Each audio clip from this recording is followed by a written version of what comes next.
We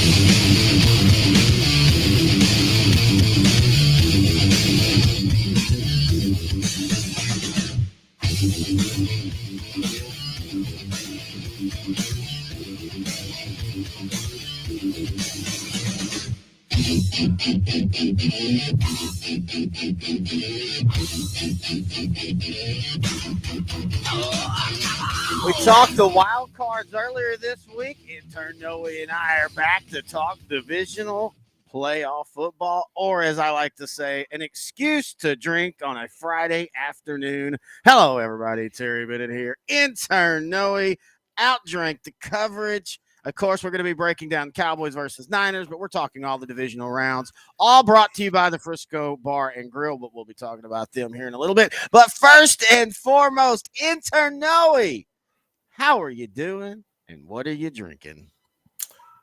Mr. Bennett, I'm doing great. Thanks for asking. Yes, Today I'm drinking Glenmorangie. It's a Scotch. The specific one, it's a barrel select release with a cognac cask finish, and it's aged 13 years. So the first 8 years was actually aged in ex-bourbon barrels, and then they switched it. They moved the product to a cognac cask for the next 5 years. And has a little bit of there's a little bit of a spice. It's kind of cinnamony, but it's pretty light, about 46% alcohol, and has a lot of vanilla notes in it, but very smooth. I'm going to make sure I have enough for you to try. I think this is something you would actually like. Yeah, that actually sounds like something I would like. I am drinking Gut Rot vodka, but I mixed it with vitamin water, sugar-free lemonade for the healthier side of Terry. But kind of like you said, it's a Friday afternoon and we're doing the show, and I want to have a nice drink with the show and get a little good feeling. But I don't want it to be a heavy day of drinking, and so vodka and lemonade is actually really good for that. And then I just kind of cut it with a little bit of water, and it's like you said on yours. It's kind of a light drink on a day like today. Like this isn't Sunday. We're crying about the Cowboys. Let me drink myself to death. This is the hopeful drink. This isn't all vodka. It's like that much vodka. You know me. You've drank with me many times. I'm not much of a foo-foo cutter. I'm like, pour it all in there and let's mix it up. But so what we're going to be doing today is, wild card. We talked last week, and I know the camera's here, and this is a weird setup. We are happy to announce that things are about to completely change on the broadcasting side. We have new equipment coming for we're getting some really cool stuff that's going to be able to do a lot of really new different things, and we're hoping that we can actually break that out for next week's show. Now, next week's show, we haven't decided if we're going to do 2 shows or not. You are going to be traveling, so you're not actually available to really do a show again until Friday. And so we're like, well, let's screw it. Just come on in studio. So you're going to come in studio Friday. We're going to do a show. We're going to be able to play with a little bit with the new equipment. We're going to have a new camera and stuff. So basically for the next few OutDrank The Coverages, pardon our mess. We're just kind of figuring things out as we go on how we're going to do the sound quality, how we're going to do the video quality. Like you said, I'm using the new camera. One of the new cameras I got, I'm using. It's already 10 times better than the camera that I was using straight from the laptop that I record this on. So we're already getting that going well. And we're going to get you a new headset. We're just doing all cool things here. But Friday we will do a show. We'll talk, of course, divisional round and conference championships. I don't know if we're going to do it as one show or split it up. But what I'm looking forward to is the bye week in between the conference championships and the Super Bowl. You and I are going to get back in studio, and we're going to do a big old Super Bowl preview show that's just going to talk all things about who we think's going to win, why we think's going to win, some historical stuff. We're just going to have a fun day of recording and talking football. Yeah, but before I get into that, I just wanted to apologize to anybody that's been listening. I know the sound quality, maybe the video quality is not the best right now, but it will be in the future. We'll have a system in place, and it's going to get better. Why do you sound like Jason? You sound like Jason Garrett. We got a system. We're building it day by day, building blocks. Clap, clap. We're gonna do better. We're gonna do better. Hang on. It's like clap, clap. But no reason to apologize. You sound perfectly fine. You've known me long enough now, and you know with me and this, and I'm a stickler for good sound because I think good sound makes a better show. And that's a lot of the YouTube channels and podcasts I listen to. I like them a lot, mainly because it's crisp, I guess is oh yeah, the description I would call it. yeah. But yeah, going into the Super Bowl show, I'm really looking forward to that. I'm pretty sure I'm going to be making some steaks at some point pretty soon, and we're going to be enjoying that and doing the Yeah. podcast. So good quality content coming ahead. Good Both quality food, content, huh? both food, drinks, and And also talking. and the thing is we kind of talked a little bit about this last week or earlier this week. I feels like it was last week, and we've talked about this before, but this under the new L4 Media Network, we are now able to have OutDrank the coverage year round. And so we're going to have a lot of fun. We're finally going to get to kind of break out some of our, I don't even want to call it off-season shows anymore because basically everything you and I record are going to be under the OutDrank the coverage umbrella, which could be other sports as well. We'll talk, hockey playoffs, baseball, big things happening, anything, but also we're going to do some pop culture and movies, bad movies, good movies, but more importantly, sports movies. And that's where we're going to start. And so the all season this year is going to be a lot of that. We're like you and I have already talked. We're deciding, I think right now, the very first sports movie we're going to tackle is going to be Draft Day.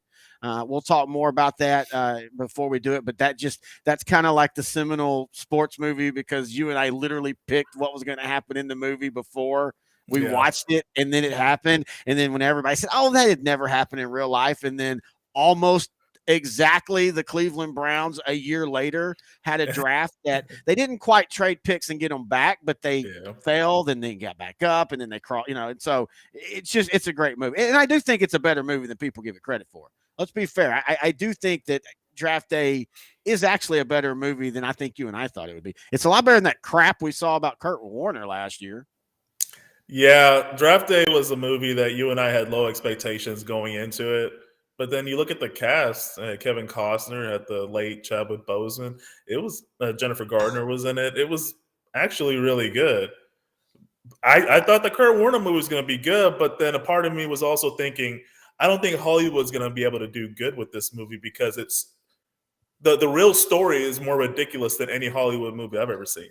No, exactly. And it's still, it's seriously a pain to my chest when you said the late Chadwick Boseman. He not only was great in that, but he's in another seminal sports movie that we'll talk about, 42, which is a very good movie.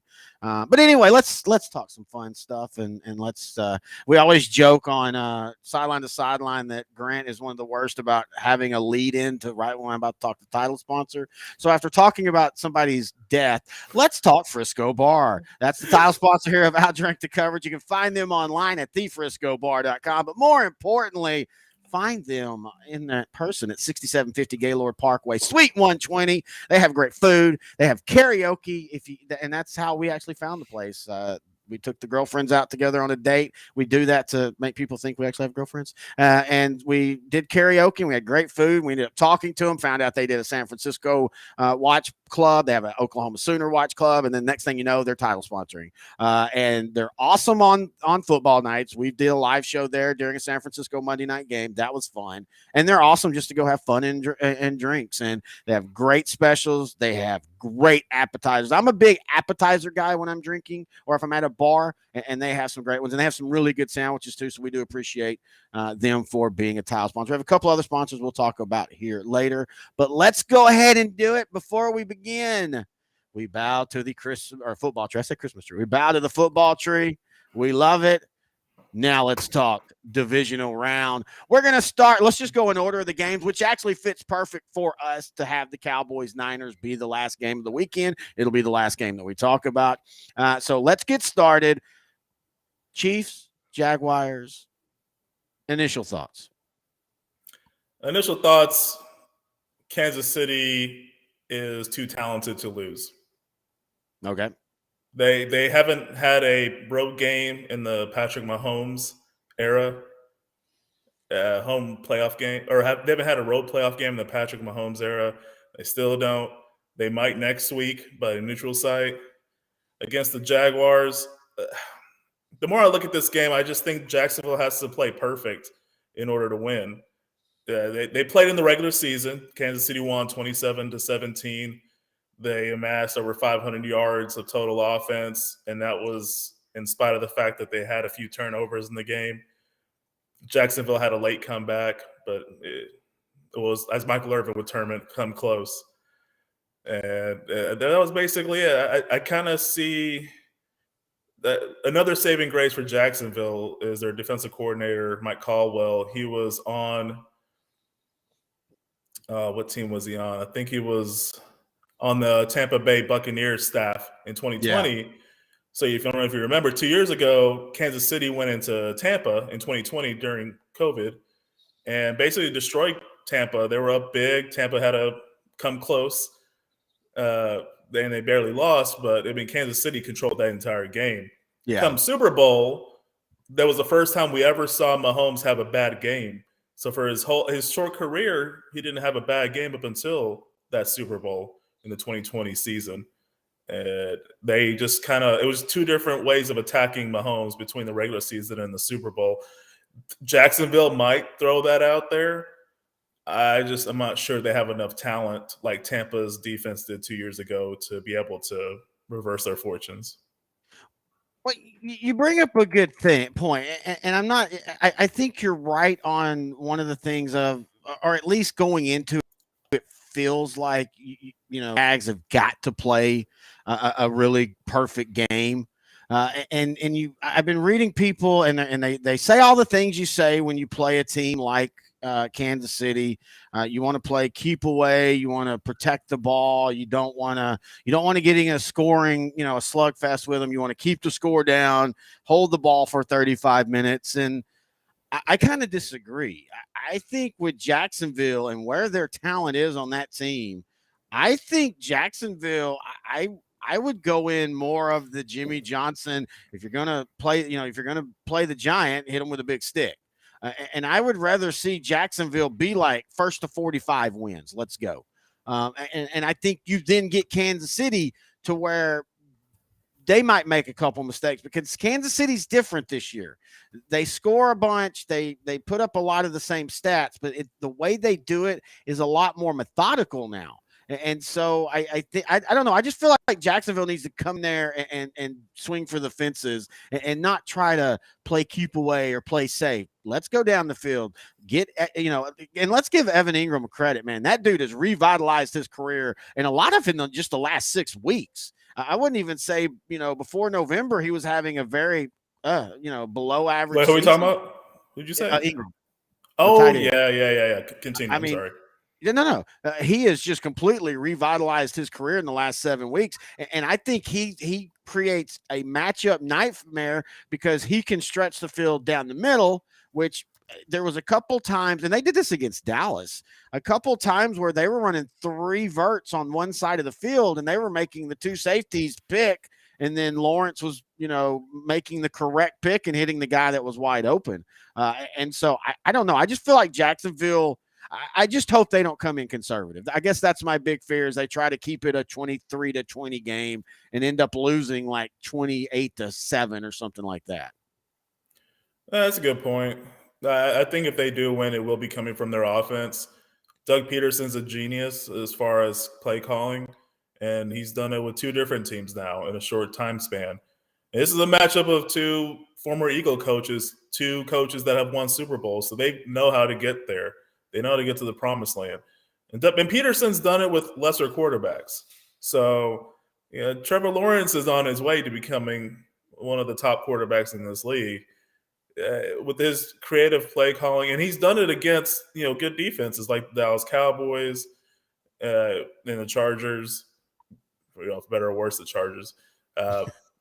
They have their good moments and bad moments. Is kind of what I was leading. I still feel that Kansas City's interior pass rush led by Chris Jones is going to cause enough problems to where Kansas City is going to consistently be up by a couple of scores. I will say this. Outside of Chris Jones, it is a little bit of an average defense, but average is all they need. As long as Patrick Mahomes doesn't turn into Josh Allen and lead the league in turnovers in this game, Kansas City should win by double digits. Yeah, I don't disagree with that, and I like the way you say it. Now, I will say this, and you and I have talked about this, and you've seen it like against Dallas, and it's kind of funny because it was something you had talked about in the regular season that Lawrence doesn't, he doesn't make any big plays at the end of the game. He kind of collapses, and all of a sudden he's kind of changed that narrative. Now, in saying that, we all have to remember that as great as that second half was, that first half was just as bad as the second half was as good. And you definitely cannot get in any way behind Kansas City like that and think that you're going to, in my opinion, think that you're going to come back and win. Oh, absolutely not. If Kansas City's up that big, it's very rare that they lose. I mean, we saw the AFC Championship game last year between the Chiefs and the Bengals. Kansas City was up big. I think it was 21-3 going into the second half. Yes. And Cincinnati, for some reason, they were able to figure out they were doing these great second half adjustments on defense that was able to shut down teams like the Titans and the Chiefs. Having said that, it rarely happens to a great team like Kansas City. So if Jacksonville is going to win, part of their formula, get an early turnover, kill the clock like you mentioned last week, 5-minute drives plus, and connect with Ingram, connect with Kirk, connect with Zay Jones, Etienne, Lawrence. I mean, they have a lot of talent on offense. It's enough to compete against Kansas City's defense. So if they're going to win, it's going to be a couple of turnovers on defense and explosive offense. So give me and minimize Chris Jones's effect. Yeah, I think that's the biggest one. I think 100% you can – Jaguars, as I said, I think the Jaguars can win if they get in a shootout. I think the Jaguars can win if they have time to throw. So to me, that the game for – and this is going to be the theme every game because this is where we are in the NFL. If you block up the pass rush, you will usually win. You can even look at the Seattle 49er game and see it inside one game, how when Seattle had time to throw, they were throwing down the field. Like we talked about in the wild card show, that DK Metcalf was on his way to a record-breaking performance. But once San Francisco started getting home, that completely changed. And so at the end of the day, I mean, all NFL people want, or anybody wanted to do a sports podcast, there's the most generic thing: block the pass rush, you're probably going to win. But it is a lot more, it's more important in today's NFL, I think, than it ever has been. I like Kansas City. I do think it's a high scoring game. I do think the Jaguars will have success because outside of Chris Jones, Kansas City's defense can be very mediocre, which is fine for that offense. But usually when you have one of those offenses and defensive type teams, there's always at least one game in the playoffs where things just get away from you. And I think that happens here. But at the end of the day, I still trust Mahomes in the fourth quarter. I think this is going to be like a 38-28 type game where it might even be 28-28 going into the fourth quarter. And then Kansas City just puts the clamps on them, gets a touchdown, gets a field goal, and gets out of there. Yeah, I can see that. 38-28, maybe I would even say first team to 40 wins in this game. I think it definitely will be high scoring. I would say Kansas City 48, Jacksonville 40. Oh, I see that. That'd be awesome. I love that. That would be perfect right there. All right, so that's the first game of the weekend. Let's move to the second game. This is so to me, Sunday is the prime day for the NFL. Saturday is you at least get to see two really good teams and possibly Jacksonville. But I do think that this game is probably, that we're about to talk to, is probably going to be the ugliest one. Giants at Philadelphia. This game is Saturday night, 6:15 or 7:15 our time. Of course, the Eagles swept the Giants in the regular season, 48-22 and 22-16.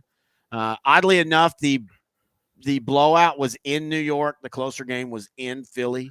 So what are your thoughts on this one? I completely agree with you. It's going to be ugly. Philadelphia swept the series with and without Jalen Hurts. They needed the second win to get the number 1 seed, which they did. Yeah. I don't know which Eagles team is going to show up because I'm really not sure what the right shoulder of Jalen Hurts is at this point in time. I don't know if he's 100% at all. And as you can see in this regular season finale, a game they needed to win, he didn't look that great. They still won 22-16, but they did not look great in that game. So Eagles, they're top 3 offense, top 2 defense. They shored up their secondary finally. For years, that was always their Achilles heel, but they had a stout pass rush, a stout defensive line, so it was kind of a situation where they could mask some of those deficiencies. But now they're good at all 3 levels. Having said all that, I think this might be the upset of the weekend. Wait, what? Yes. Your hate for the Eagles is strong, Noe. It is strong, but I'm being objective, and I'm basing off the fact that Eagles have one of the best offensive lines in football. Kansas City would probably be the top one. The only difference is Kansas City's O-line is healthy. Eagles, they have their starters, but they're all banged up. Yeah. So my thought is, okay, Kansas City has Chris Jones. The Giants have Dexter Lawrence, almost just as good as Jones, just an interior pass rushing maniac. And then you got Kayvon Thibodeau on the outside. I think that's going to be the key to stopping Hurts and Miles Sanders in the backfield and not giving him enough time to get it to A.J. Brown or Devontae Smith or Dallas Goedert, for that matter. I just feel the Giants are going to keep this really close. And if they keep it close, and Daniel Jones has a great game on the ground and throws about 250 yards. Saquon gets about 100 all-purpose yards. There's a lot that still has to happen for the Giants. They're still not a complete team ready to compete for the championship, but I think they're going to exceed expectations. I think it'll be an ugly game. If you want my prediction right now, I think the Giants will win 17-14. Wow, I really don't care who wins. I just disagree. I do think I agree that Hurts is not healthy. Hurts is hurt. But I just think the Eagles defense and Miles Sanders and A.J. Brown and Devontae Smith, I just think that, and maybe it's just I still don't think this is a great Giants team. I think this is a Giants team that's had a really good run. I think this is a Giants team that's young, but they were talking. I was reading The Athletic, and they were talking about the offensive coordinator, and I can't think of his name off the top of my head. And they were talking about how he's now one of the hot candidates. He's one of the hot candidates for the NFL because of the job he's done in New York this year. And then I go look at the stats, and I'm like, they're okay. They're not. It's Daniel Jones. For all the talk about Daniel Jones, and he has been better this year than he was in any point of his career. It's not like he came out with a 38 touchdown, 5 interception. He's been okay. This offense at times has been nice. When Barkley gets started early, it opens up the passing game. You've seen Slayton and Isaiah Hodgins. They've all been better as the season's gone along in the wide receiver core. But this is still not an offense that's really good. And I still think that at the end of the day, they just can't score enough, even against a beat up Eagle offense, or at least we think it is. Now, you know how that works. We've seen that before. Somebody's beat up, but boy, they look really good in that playoff game.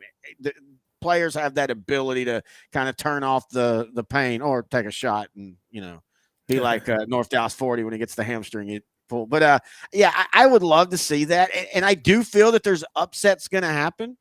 But I don't know. This just feels like a really bad matchup for the Giants. It just doesn't feel like anything. Like I don't know. It just doesn't feel like there's anything from the regular season. I think that they can say, hey, we did this well against them, so we can do that in the playoffs, if that makes sense. The Giants OC is Mike Kafka. He was Kafka. Thank you. Yeah, he was a quarterback's coach for Kansas City up until last year, or up until this year when he became the OC for the Giants. I completely see your point, and I agree. Philadelphia is the better team across the board. I just feel in this one game with Hurts being hurt and Dexter Lawrence being a presence in the interior and Kayvon Thibodeau on the outside, I just feel the Giants are going to make this a lot closer than people think. A lot does have to go on. And I will say, another part of the Giants' improvement was Andrew Thomas. He was not a good tackle his rookie year, but he's progressed into an All-Pro this year. If they get any production from Evan Neal next year, their draft pick this year, that line's going to be one of the top half of the league as far as just run and pass blocking goes. Another benefit for the offense for the Giants is Saquon Barkley being healthy for almost the Yes. entire season. He is the engine. Danny Dimes is going to have to run, but Saquon Barkley is going to have to get, like I said, about 100 all-purpose yards. They're going to need some they're going to need some production from their wide receiving core. Isaiah Hodgins was kind of a nice story last week against the Vikings. He's led them like the last 7 weeks in a row now in receiving. So I think he's past being a nice story. I think that's somebody that they maybe think could be a foundation guy next year. Probably. They have Slayton. They got Hodgins. They'll have a returning Shepard. My key for them is going to be Bellinger and or Richie James. They're going to need someone else to step up. And Richie James has had a pretty good few weeks, too, for the Giants. But definitely their receiving core is they're going to have to step up if they're going to be able to compete in this game. I just see the way I see it playing out is Daniel Jones's legs is going to carry them to where it's a close game. Now, having said that, last week against the Vikings, the 31st ranked defense, Minnesota Vikings, they were able to look really good on offense. So maybe it's fool's gold. Going from the 31st ranked offense or 31st ranked defense to about the second ranked defense in the NFL, there's going to be a difference. I still feel the Giants are good enough to keep it close. I'm going to go ahead and go with the Giants. I'm going to stick with it. I'm probably going to be wrong, but I'm going to go ahead and stick with that prediction. All right, well, that's our Saturday games. Before we move on, we want to thank one of our sponsors, and that being Grandeur Pet Solutions. They're on the high school show and the DFW show. You can find them online. All you got to do is type in Grandeur Pet Solutions on Facebook. We do appreciate them, and they are going to be back in 2023. All right, let's now go over to the Sunday games. I was having a fun with one of our friends in sports rehab, and he was talking about how the Cowboy game, and he likes to troll the Cowboys in the group because it's basically Dallas, Corpus Christi, Houston. So, the allegiances are all over. But he was like, the Cowboy Niner game is sucking all the marquee out of the Bengals and Bills. And no, that's not. The Bengals and Bills are the marquee game of the weekend.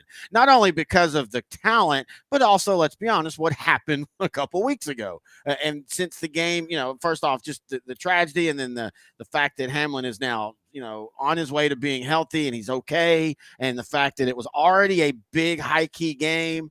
And you've got the Bengals defending AFC champs, Buffalo feels like they've been the best team at the end of the last couple of years, but just couldn't quite win for, whatever reason. I just think that this is, I really do. I kind of felt like this should have been the Sunday night game. I get it. Cowboys, Niners, two big fan bases. You're going to, Monday night's football had 30 million viewers. I think that was the most Monday night ever. Sunday night's game will probably be more than that. I'm assuming it's going to probably clock in at probably like 45 to 48 million. But just for pure game, Bengals, Bills. I mean, this is the one I'm outside of being a Cowboy fan. This is the one I'm looking forward to the most. Before I go into that game, I got a question for you. Does Grandeur Pest take care of like little pests that are in message boards? We're gonna get Frank sprayed. Oh, look at learning how to do the ads. I love it.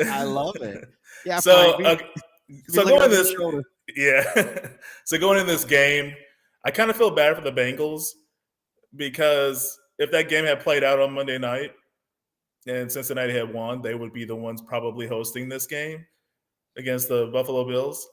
Mm-hmm. I just this also should have been a neutral site game. This is my biggest issue with this game.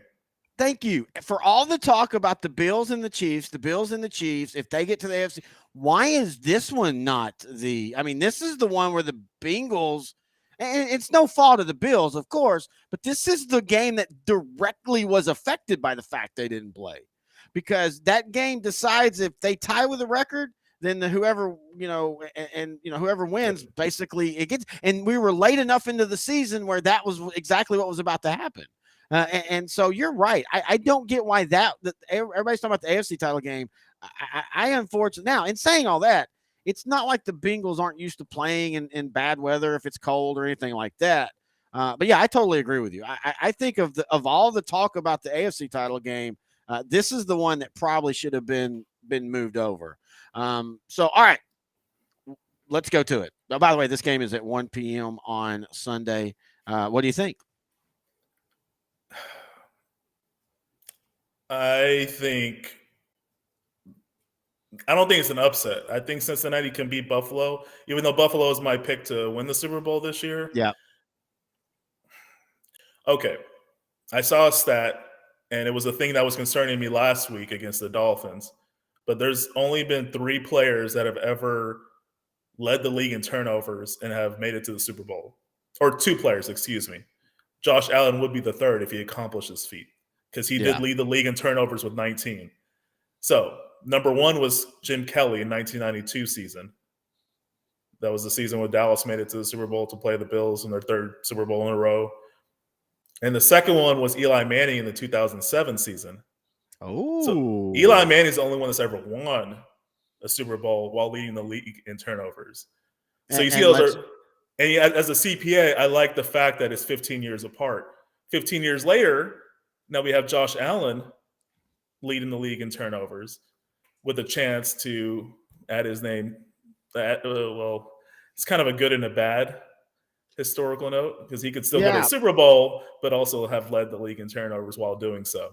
All right, so and I know technically those 2 games have no bearing on this one, but let's look back at those 2 teams. So 92 Bills, Jimmy Johnson in the year-end video and in his book has always said he knew that they would beat the Bills that year because the very first thing he says is they turned the ball over too much. The problem is Jim Kelly had to live on that edge. Like, that's just how that offense worked.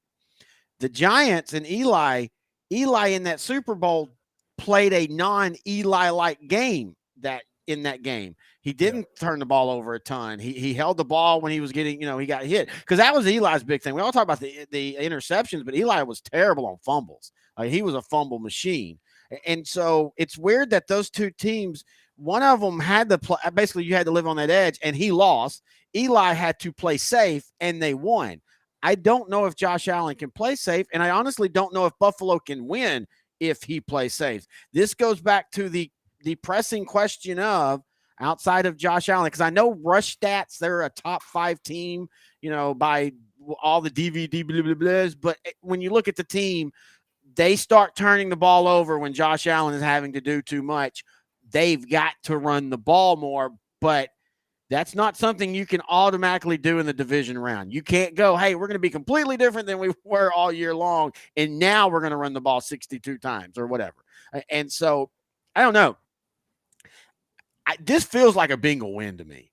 This feels like Joe Burrows is the exact opposite. It's so funny because, the 2 guys in college, it was literally that they've played out like they did in college, like they did in pro. Josh Allen was the wild gunslinger. Could they tame him? At times when he's tamed and he plays within himself, he's I think the best quarterback in the league.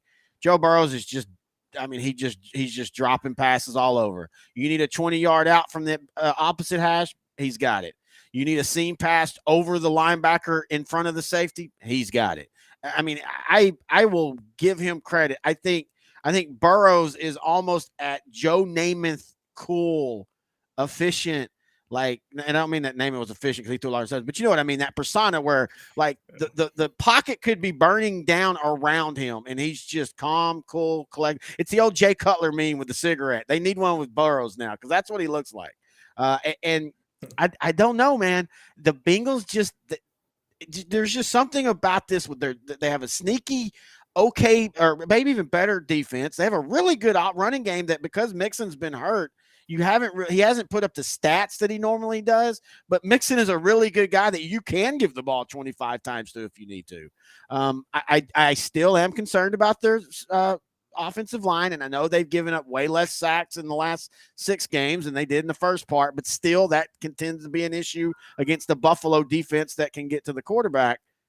I think this is a great game. I think this is a one possession, and I could see it being one possession low scoring, but I kind of feel like as long as I haven't checked the weather, as long as it's not 200-mile-an-hour wind or 2 feet of snow, I think this is another 42-38 type of game. I actually still think it's going to be in the 20s. Okay. In the end, I think Buffalo will win. Greg Rousseau,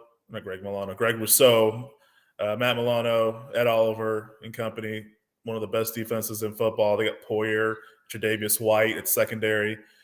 They have one of the most talented defenses, and I think that'll be the difference. I think they'll get enough pressure on Cincinnati's banged-up offensive line.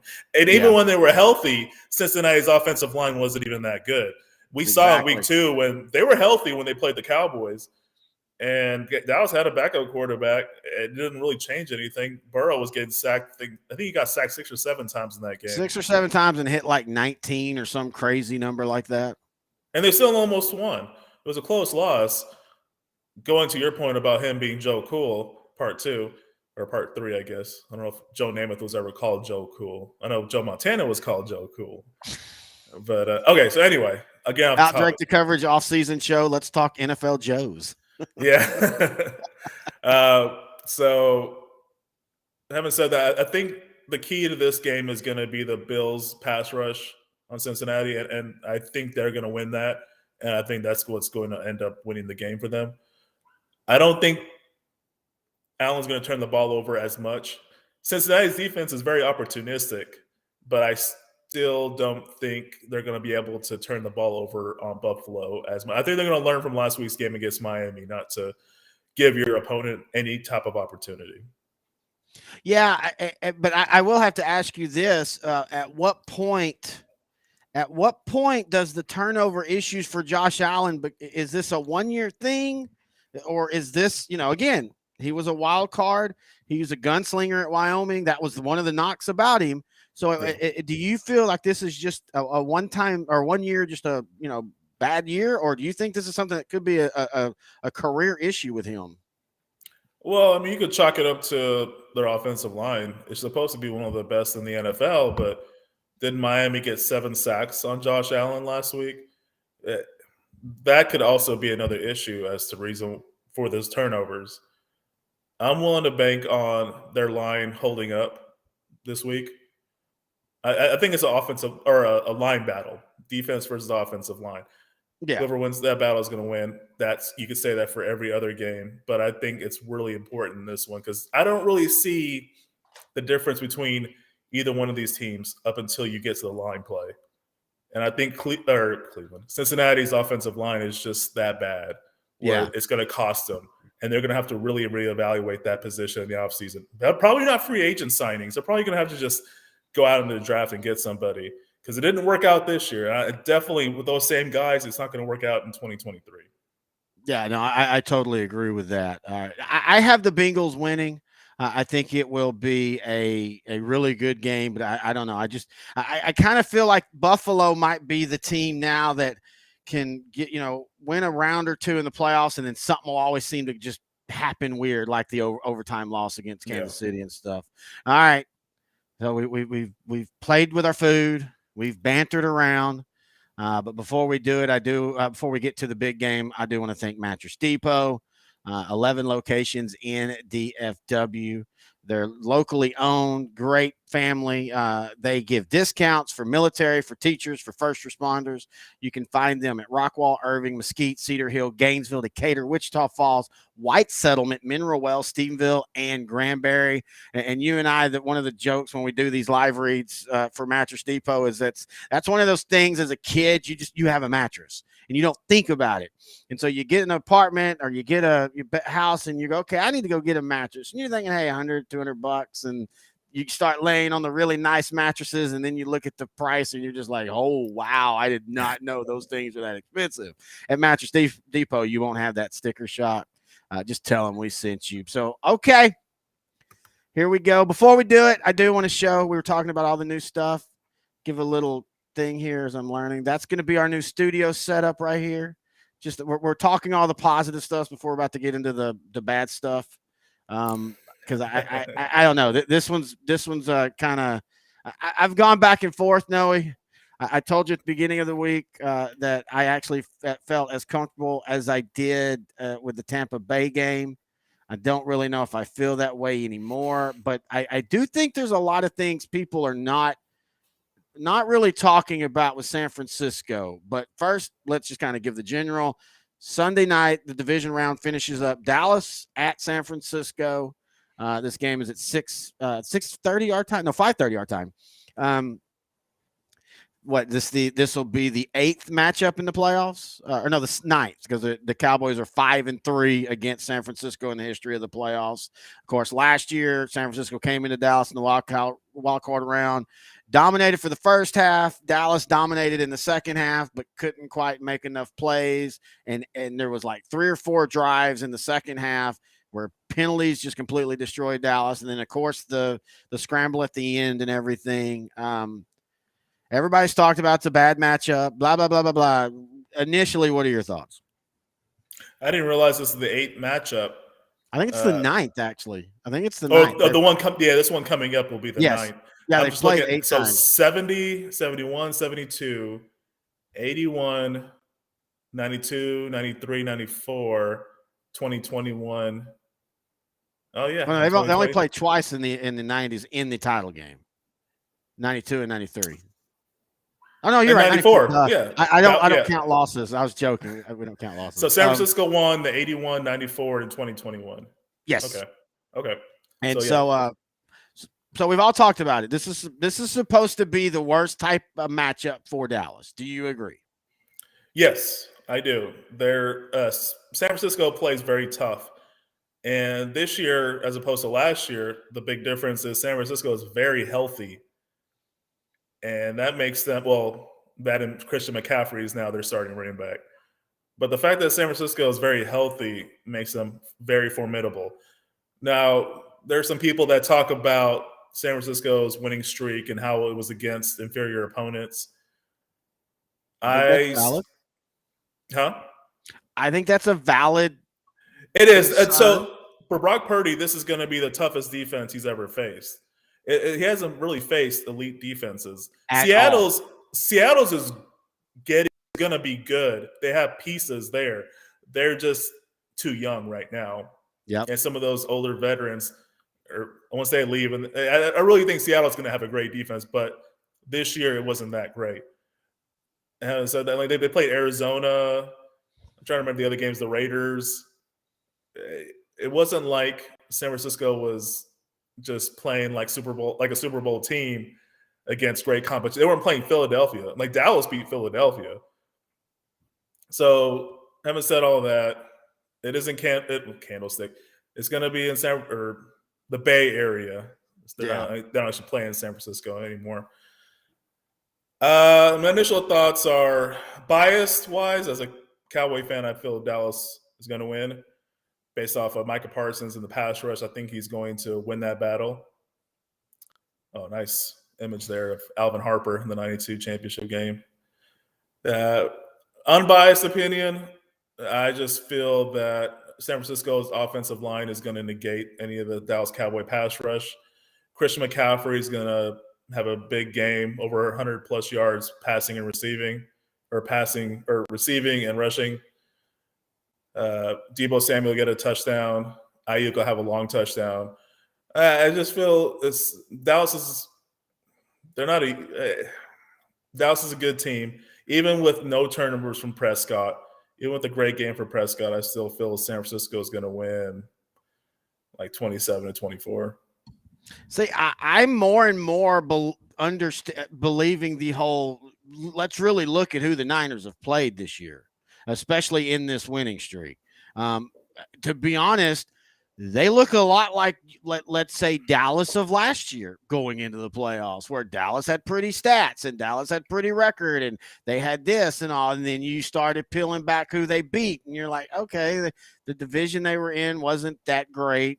And it wasn't that good of a schedule. And that was the whole after the game last year. That's literally what everybody talked about. Well, yeah, San Francisco won because they're the battle hardened team and they pushed Dallas around, and Dallas hadn't seen that all year. And Dallas had a fortunate schedule. And we know that San Francisco won't be pushed around, but I think there's valid that, hey, wait a minute, how good is this San Francisco team? Like, how good are they really? The NFC West was not as tough as it was, we thought. The Rams didn't do anything. Arizona didn't do anything. Seahawks had a really good season. They made the playoffs, but I don't feel like they were ever a real NFC threat. I never saw Seattle winning the NFC title. You look at who Dallas have played this year, and everybody will point to Indianapolis and they'll point to the Bears, but like 13 of the teams that Dallas played are in the playoffs or around the playoffs at the end of the season. Dallas had battle-tested games early, middle, and at the end of the year.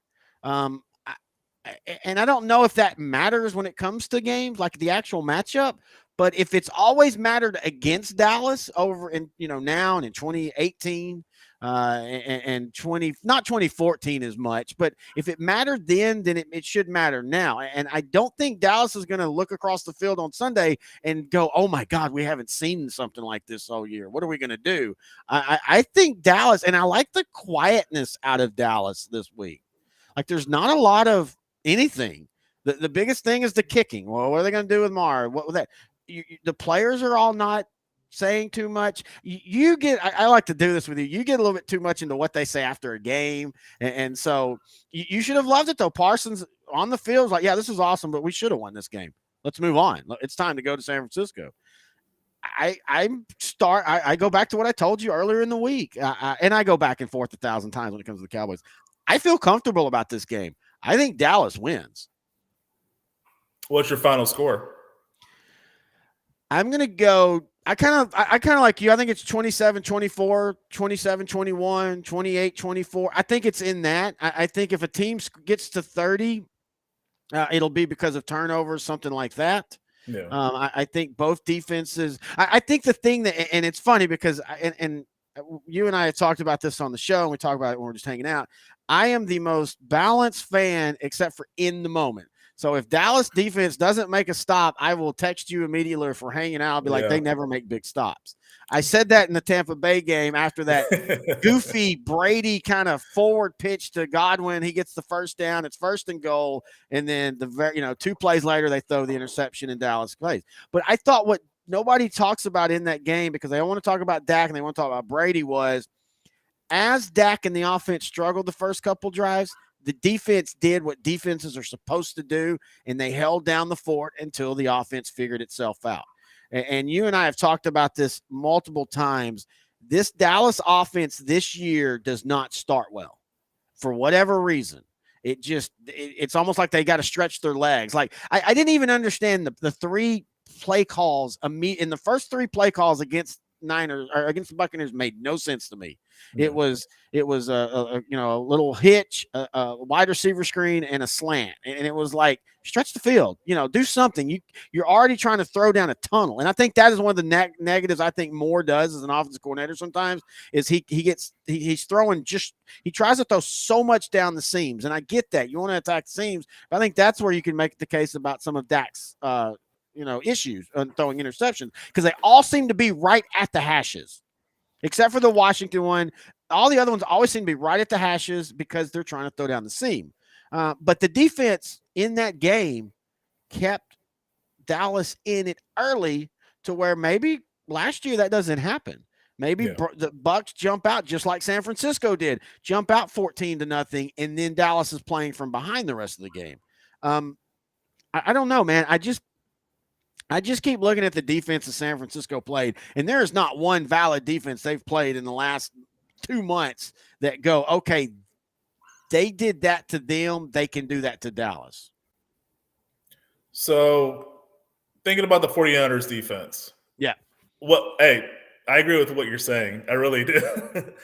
I guess I have to be devil's advocate here because I'm thinking about the San Francisco defense and what they did to improve. Tayshaun Gibson had one of his better years. He's 32 years old and playing probably the best football of his career. They got the other safety, Talanoa Hufanga, who's an All-Pro this year.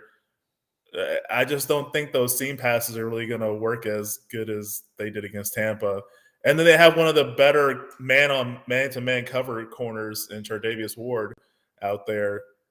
He's going to give CD problems unless they move CD around a lot. I mean, again, you keep saying this about their pass defense, but at the end of the day, every stat in the Seattle game shows it. If you block up San Francisco, which is hard, I'm not saying that's easy. Very hard. But if you can tame the pass rush, the back end of the secondary is vulnerable. They give up a lot of deep pass plays. It's not a lot per game, but yeah, they're prone to do that every so often. But they're still the best defensive football for a reason. And it really they play bad offenses. It starts up front though with Nick Bosa. He's had a defensive player of the year type year, over 18 sacks. And he's the mature, doesn't throw helmets Bosa family member. Yeah. I mean, if he wants to this week, he's more than welcome to. Last year's playoffs, San Francisco's defensive line kind of I think they gave Biotish and Connor Williams their worst games of the season. So bad Connor Williams is not a Cowboy anymore. Oh, I think that's the whole reason Connor Williams and Collins. You and I have talked about this in the offseason last year and in the regular season at the beginning of this year. Everybody talked about why they got rid of Cooper, blah, blah, blah. I feel that Dallas rightfully last year felt that they got pushed around in that game. That's not something they thought they would happen. And they realized that you might lose a little bit of pure talent in getting rid of a Collins, but you need a fighter out there. And Terrence Steele was doing a wonderful job until he got hurt. But I also want to remind everybody in that second half, the penalties were stopping Dallas more than San Francisco was. Dallas had started to move the ball on them. And I'll say this, I felt this in the moment. If they just had figured out the stupid timing at the end, I think Dallas might have pulled that out with a 24-23 type win. So it was the most Cowboy way to lose, too. Very much so. Can we just lose a game regularly? Even when we win a playoff game, you win your first road game in 30 years. You beat Tom Brady for the first time. Everything is perfect. Oh, the kicker missed 4 extra points. I mean, it can never just be normal or calm. But I don't know, man. I just feel that there is a quiet confidence coming out of Dallas, and this just doesn't feel like 2018, like 2016, this feels more like 2014. That's exactly how this feels to me. Where they're going on with a better defense. With a better defense. Yeah, I don't know though, man. That playoff defense. Well, I want to say that, but I was going back and looking at the Detroit stuff, and Detroit did a lot of stuff early in that 2014 playoff game against Dallas. But yeah, I don't know. That was a good Detroit team. If they had beaten the Packers to end the year, they would have been the number 1 seed that season. Yep. That was a very good Detroit team. I wouldn't discount them. But what made that defense so bad was the Green Bay game where a hobbled Aaron Rodgers was just gashing that porous defense. Yeah. But go ahead. No, I was just going to say, I don't know. This just doesn't feel like a game where Dallas is it's as bad of a matchup as I think we thought it was. I don't know if it is. Now, in saying that, the biggest issue for me is still, can they stop the run? I think they'll get to Purdy. I think Purdy will be seeing his first real defense that can truly create havoc for him. I think he will commit some turnovers. I think Dallas will get back to him a couple of times. Everybody keeps talking about Parsons versus Trent Williams. Parsons moves all over the field. In fact, if I'm Dallas, I'm maybe throwing D-Law and let D-Law deal with Williams and keep Parsons away from Williams. But I still go back to what you said, though. McCaffrey, Debo, can they do enough on the run defense to not allow San Francisco to have 2nd and 4s?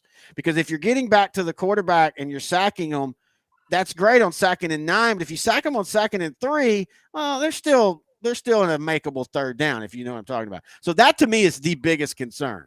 I'm not worried about San Francisco's defense. I think Dallas will score on San Francisco. I think the bigger concern is, can they not be wore down? And this is a scheme and their size of their players that is not built to withstand 35 rushes a game. And the one player we're not talking about on the San Francisco offense that's been coming on late partly because of an inexperienced quarterback is George Kittle.